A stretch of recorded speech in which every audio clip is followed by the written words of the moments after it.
Salut, alors moi aujourd'hui je me posais une petite question, je me demandais si vous aviez percuté que le 25 novembre, c'était la journée de sensibilisation contre les violences faites aux femmes. Bah ouais, il s'avère qu'en 2015, il y a encore des mecs qui pensent qu'ils peuvent frapper des meufs tranquilles. Normal quoi. Enfin tu me diras, dans certains pays, c'est tout juste si on a le droit de respirer. La route est longue.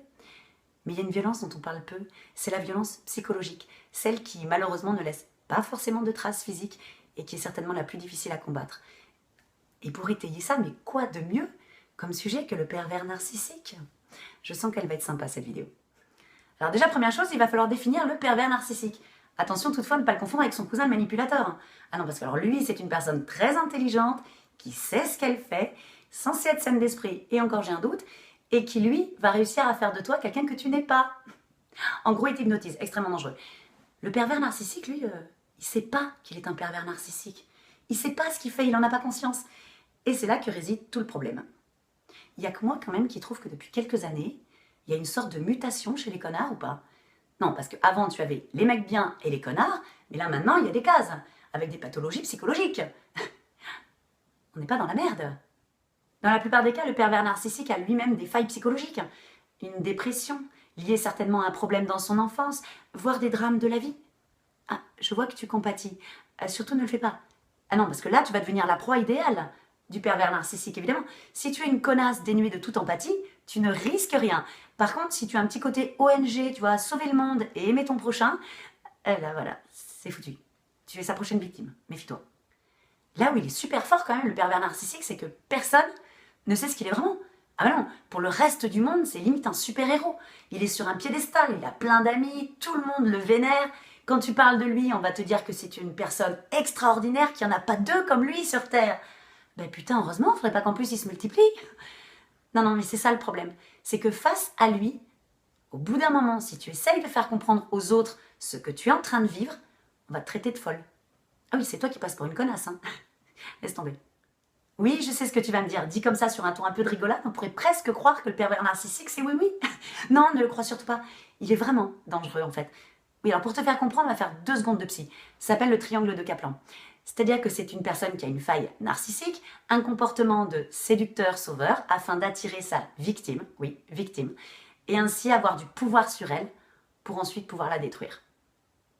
Oui, alors si tu veux une métaphore pour bien comprendre, tu prends un arbre, c'est toi, tu prends du lierre, c'est lui. Est-ce que tu as déjà vu ce que ça fait du lierre sur un arbre ou pas? Oui, alors au début, comme ça monte, on va faire oh, c'est hyper joli, ça va hyper bien ensemble, je trouve. Et puis au bout d'un moment, le lierre, il va entièrement bouffer l'arbre, sa sève, sa vie, jusqu'à le tuer complètement. Voilà ce que c'est un pervers narcissique. C'est un putain de lierre. Alors, dans la première phase de ta relation avec ton pervers narcissique, eh bien, tu tomberas folle amoureuse de lui. Oui, c'est normal. Je te rappelle qu'il porte un masque. Il fait semblant que ce soit avec toi, avec ses amis, avec sa famille ou encore avec ses collègues de boulot. C'est un ersatz. Il joue la comédie constamment. Donc forcément, il va te dire tout ce que tu as envie d'entendre. Et surtout, il va être celui que tu pensais attendre. Il va être l'homme de ta vie.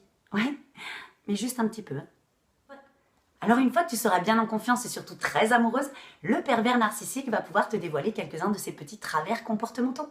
Comme une jalousie exacerbée par exemple. Enfin jalousie.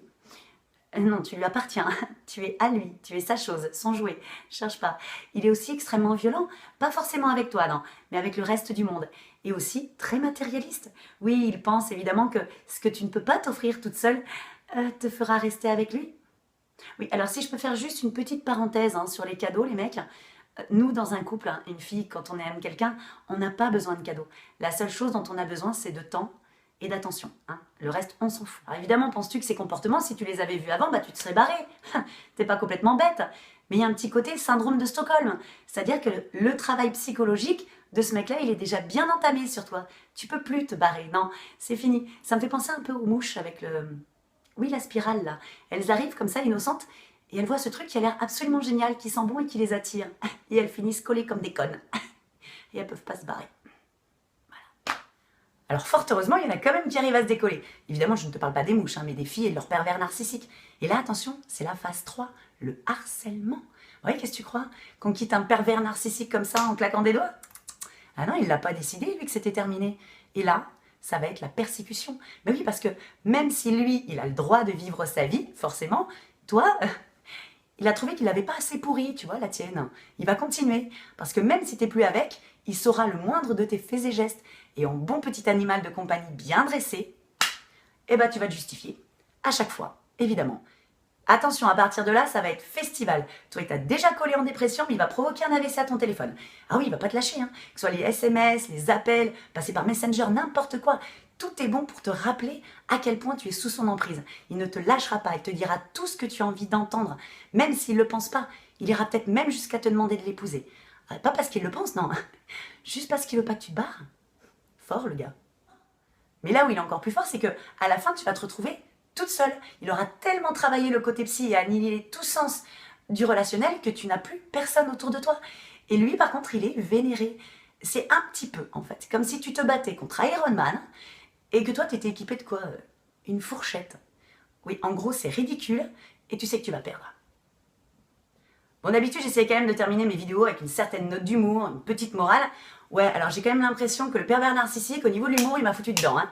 Mais je voulais juste rappeler à ces personnes qui subissent des violences psychologiques que c'est pas de leur faute. Ben non, hein, c'est pas écrit dessus que c'est un pervers narcissique, le mec. Sinon, elles y seraient pas allées. Hein, les filles, elles sont pas complètement connes.